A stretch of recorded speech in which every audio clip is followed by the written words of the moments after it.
bla, bla, bla, bla, bla, bla. Zkusme testovat si ještě. Jo. Já jsem začínala blogovat a psát o Vietnamcích českou. Přátelé, dneska natáčíme na Sapě to, co si můžete dát mimo klasiku. O tom, jaké to je žít jako Vietnamci v Česku skrz modernější a možná i trošku zábavnější formát. Takže všechno stojí 80 korun, přátelé. Vietnamská komunita v Česku je velký světový unikát. Myslím si, že to je taky zajímavý příběh toho, jak dvě různé kultury spolu mohou v klidu a v míru souznit a žít ve středu Evropy. Protože jsem holka, tak jsem prej dostala růžový brčko. Děkuju.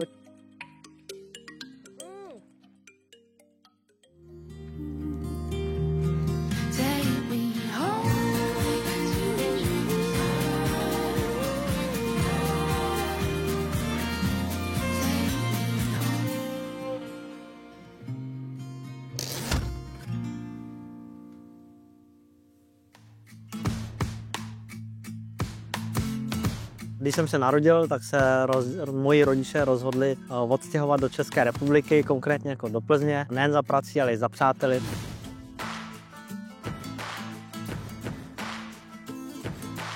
Moje rodiče pochází z Vietnamu, oba dva, dokonce přímo z Hanoje. Odcestovali na Slovensko za účelem vlastně studia, takže v Bratislavě, kde jsem se narodil, tak studovali nějaký roky a pak se vlastně rozhodli, že se chtějí odstěhovat někam jinam, někde, kde jim bude líp, takže se rozhodli, že pojedou do Plzně v České republice.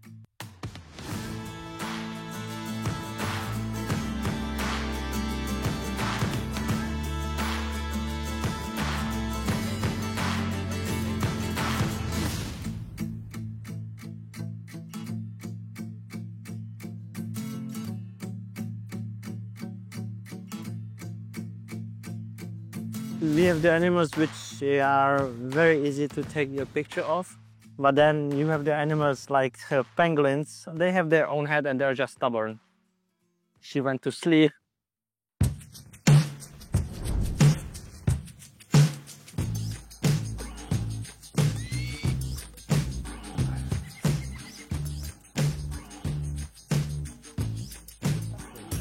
Tak já jsem byl jediný vietnamský dítě dokonce na celé škole.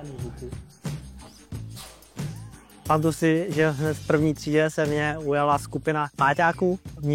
Vnímali mě jako takového vlastního bratra z Asie.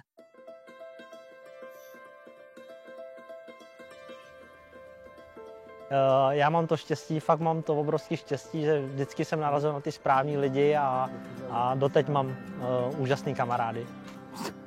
Jsem včera viděl, jak běžel, uklouzlo mu to a letěl tam jak po skluzavce. Jsem říkal, jo, taky vím, jaký to je. Uklouznout, jako spadnou úplně na bok. Si let, anebo když je tam to bláto. Dává pozor.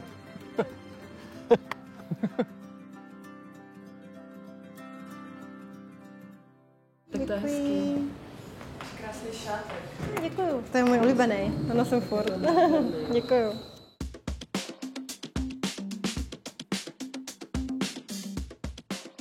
Když se představuju, tak já vždycky říkám, že jsem česko-vietnamská ilustrátorka. Já nikdy neřeknu, že jsem jenom česká nebo vietnamská, ale vždycky řeknu, že jsem česko-vietnamská, protože nejsem jenom to nebo to. Já jsem prostě obojí a musím to prostě přijmout.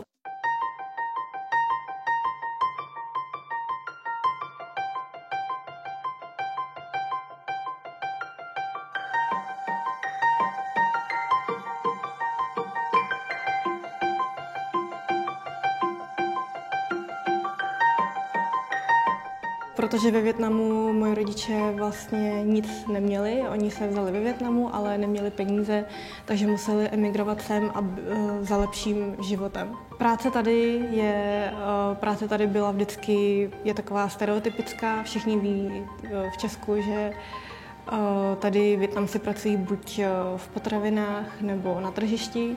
Moji rodiče teda konkrétně prodávali oblečení na tržišti ještě v Chebu tehda.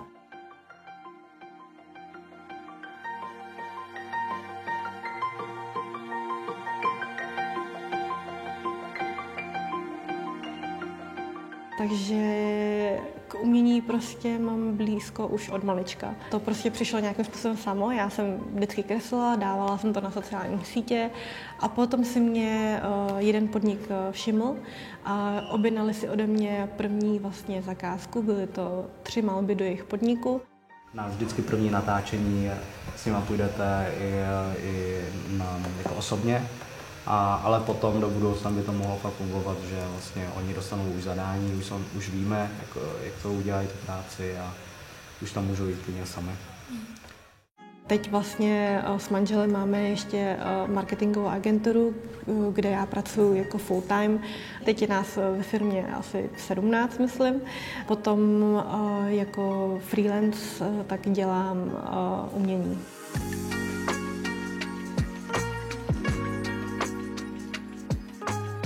Right now I'm drawing a Vietnamese legend. In the picture you can see a dragon king and a bird queen. This legend is supposed to send a message to Vietnamese people that even if they are like from different parts of Vietnam, they should always help each other and stick together.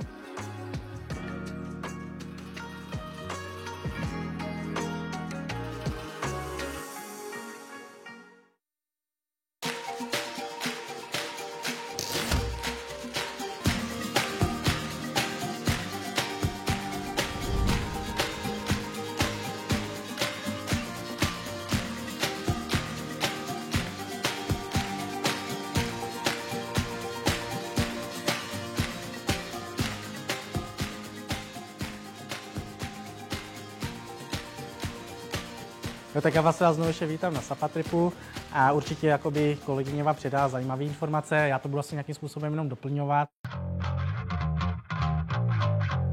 Takže tady najdete i vlastně turecké zboží, italské zboží z celého světa, který to vlastně ti Vietnamci tam napřímo nakupují v těch daných zemích a přiváží sem.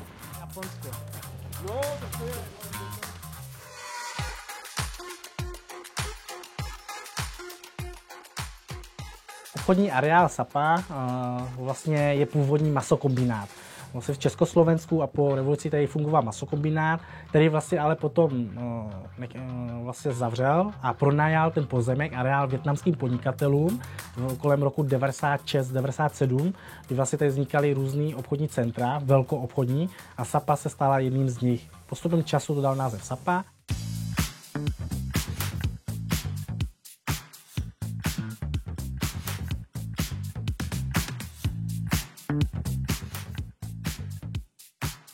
Tím jsme to směřovali a lidi nám začali psát, a můžeme chodit do té Sapy, provedete nás tou Sapou. Fungování skoro 9 let funguje Sapatrip, už jsme provedli Sapou kolem 30 000 lidí. Pořád si držíme těch hodnot. Bourání bariéry, propojování české vietnamské kultury, odbourání stereotypů a poznání právě toho, jak ta vietnamská komunita funguje. Obchodní centrum Sapy.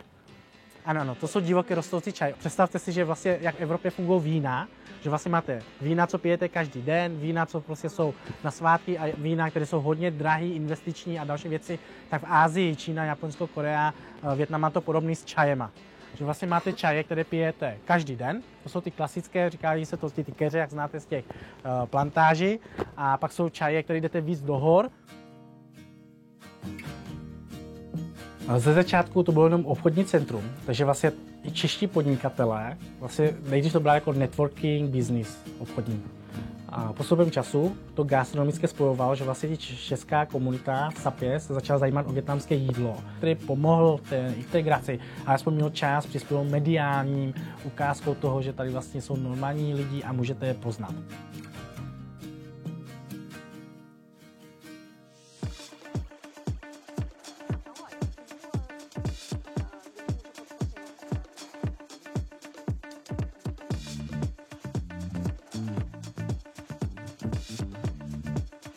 Tohle je kumquat.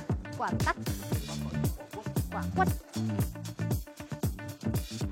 Brčko, děkuju. OK.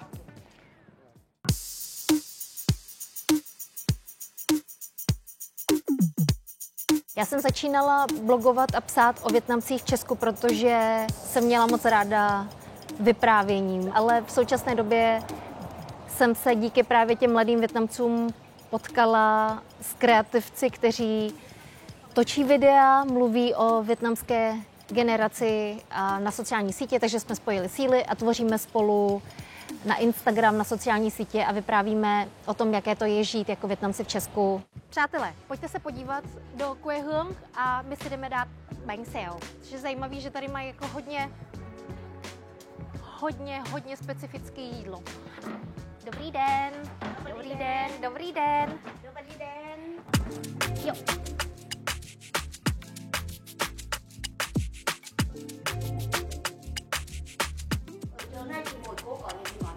Vâng.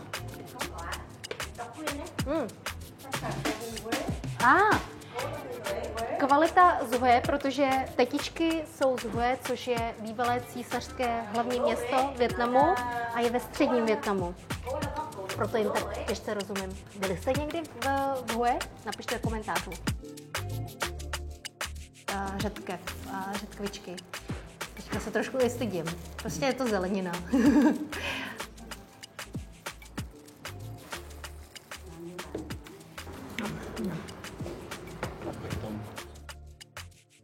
Já patřím k lidem, kteří vietnamsky umí velmi špatně, ale v posledních letech se potkávám, spíš v posledních pár měsících se intenzivně potkávám s mladými Vietnamci, kteří teda mluví česky a mluví i vietnamsky. Myslím si, že jsem měla předtím víc českých kamarádů. V současnosti je to takový jako mix. Moji nejbližší kamarádi jsou teda Češi. A když už mám blízké kamarády Vietnamce, tak spolu mluvíme stále česky. S Kancou, že jsme se o tom přesně bavili. Taky jsi ze severu. Prosím? Taky jsi teda. Jo. Tak ona většina Vietnamců je tady ze severu. A já hlavně od té doby, co jsem s vámi víc a jak točím se Sapatripem, jsem v té vietnamštině víc, ale furt to není ono, víš? Že ty máš asi dobrou vietnamštinu. Ne, právě, že nemám. No. Občas prostě mluvím teda líp než moje rodiče.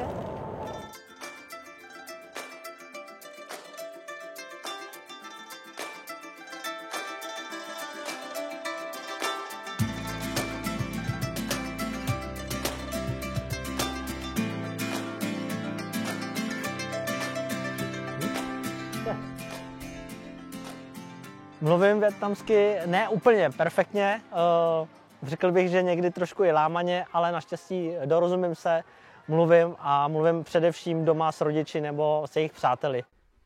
Tí nữa con với mẹ với Archie phải đi ra cửa hàng ấy, đi ra cửa hàng tí.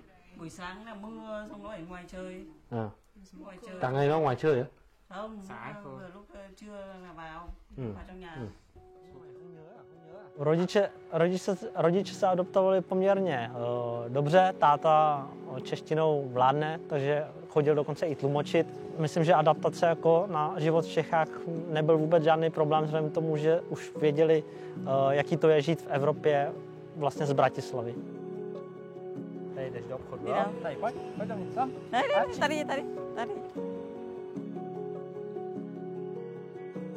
Moji rodiče, když poprvé dorazili do Čech, neboli do Plzně, tak neměli ty potraviny, jako máme dneska, nebo nechtový studia a tak podobně, jako mají ostatní členové naší vlastně vietnamské komunity, ale všechno začínalo tak, že se prodávalo na stáncích, především oblečení.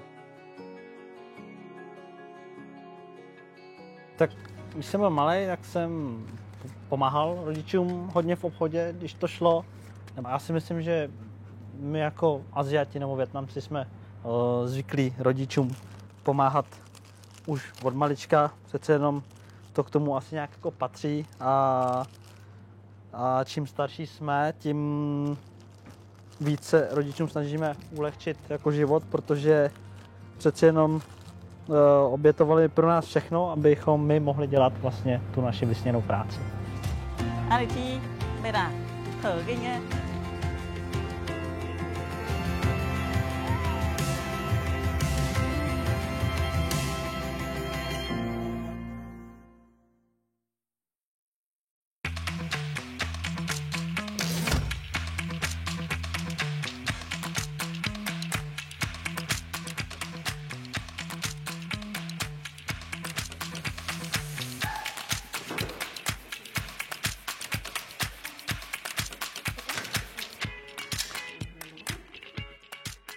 Hello, I'm Bao Quyên and this is an intro to my mini-series about rediscovering my Vietnamese heritage.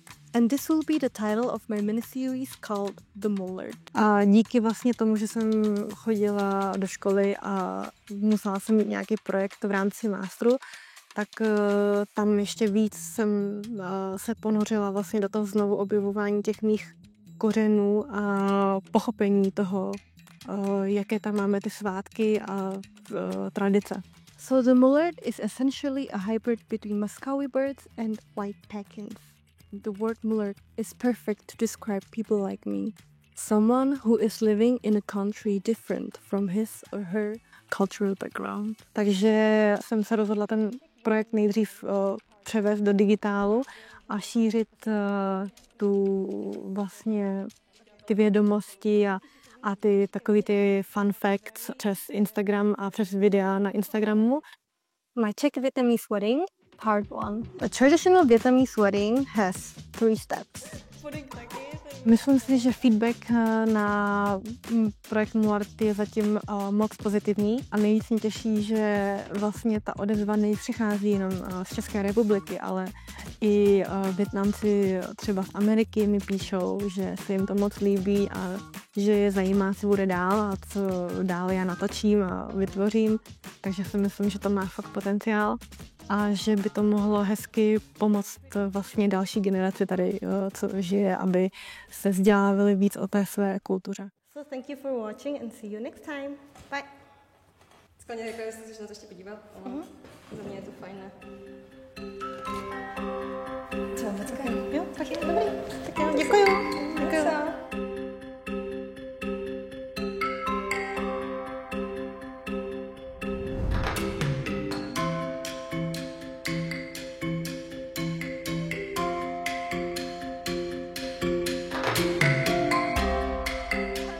Jak se máš?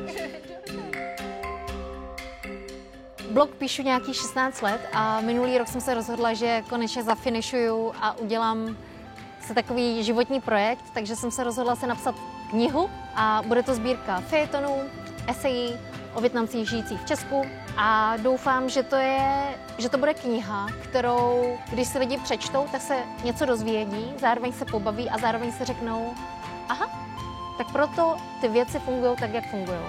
Takže možná přiblížit 2 kultury, které jsou diametrálně vzdálené. A jaký máte jako zatím zpětný vazby? Ale jako ofiko moc ne, spíš jako co mám lidi napíšu návštěvní knihy a co mi řeknou. Není tolik, ale jsou zatím pozitivní. Jo. No a když projdem sem, tak co říkáš na sebe tady?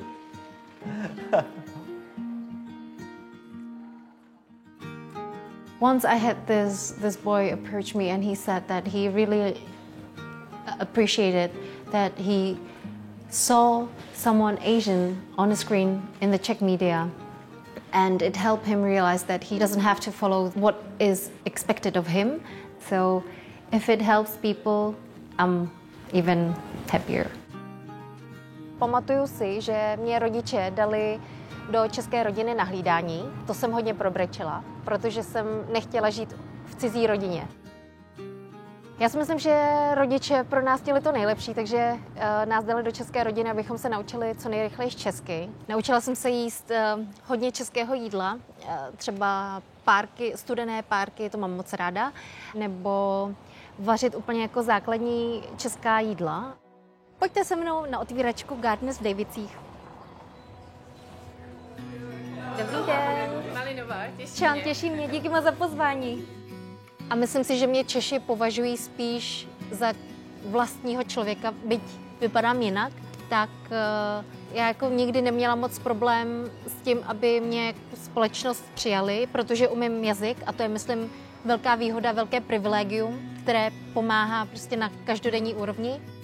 Takže vezmu substrát, kokosová, 180 ml nalijem. So what we're basically doing now is this kind of workshop, a little workshop where you can have your microgreens ready. You can actually grab it and then have it on your bread and have it for breakfast. V současnosti čekáme na to, že se vstřebá jaksi voda dostatečně pro to, aby z toho byl suší, ne substrát, jak jsme to říkali, jo, substrát je to, že jo. Changing my career into agriculture.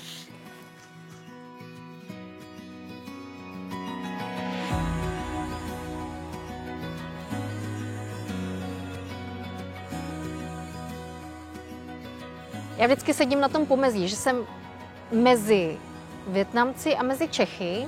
Ráda jako pozoruju obě dvě kultury.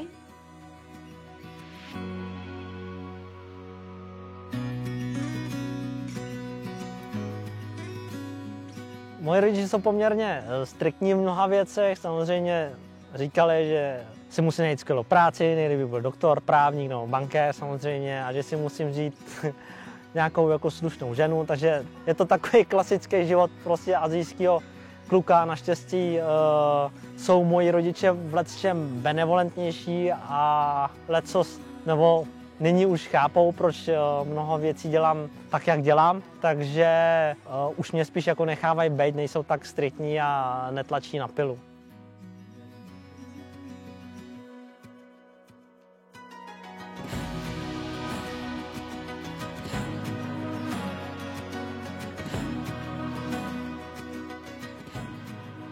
Ta práce je vlastně takový splněný sen, protože dělám to, co mě baví, dělám to s lidma, který to taky baví a který tomu zasvětili život, takže je to jako kdybych byl tady v takové zoorodině. Majka tam čumí z té krabice, ne? Pěkně. Nahodím. Domov je, pro mě to není jako střecha nad hlavou, pro mě domov je místo, kde jsou lidi, který mám rád, který mě mají rádi. Ale kdybych měl vybrat teda jedno místo, kde se opravdu jako cítím doma, tak to je tady jako v Praze, přímo tady v zoo dokonce.